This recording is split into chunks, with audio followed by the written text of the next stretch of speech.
যুবক তুই তোকে চিনলি না, হায় হায়। তামসাটাকে জিন্দিগি মনে করলাম।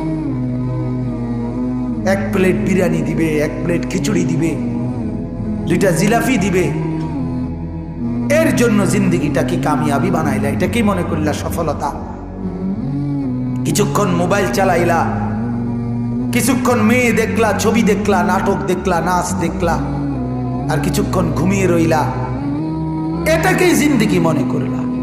আর আপনারা যারা ব্যবসায়ী কামাই রোজগারি করেন, আর আপনারা এই কিছুক্ষণের কামাই আর বউ বাচ্চার জন্য ভাত মাছ কিনা, এই কদ্দুরকে জিন্দিগি মনে করলেন। আহা, এই সামান্য কদ্দুর ফিকির, এটা তো পিঁপড়ার ফিকির। পিঁপড়া পিঁপড়া।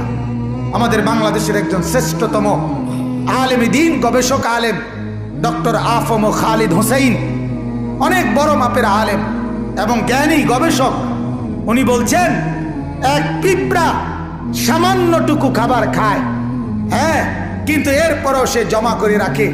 এক হাতি 250 কেজি খাবার প্রতিদিন খায়, একদিন 90 লিটার পানি প্রতিদিন খায়।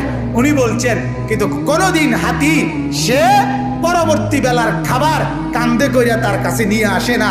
সে এরপরে প্রতিদিন মাওলার উপরে তাওয়াক্কুল করে থাকে। রব্বুল আলামিন 250 কেজি খাবার প্রতিদিন তার কাছে পৌঁছায় দেয়।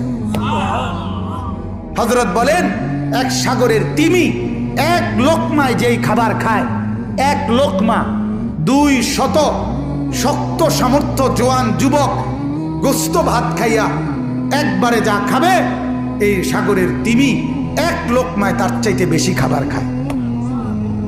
সাগরে কত লক্ষ তিমি, কি পরিমাণ খাবার মালিক সরবরাহ করতেছে।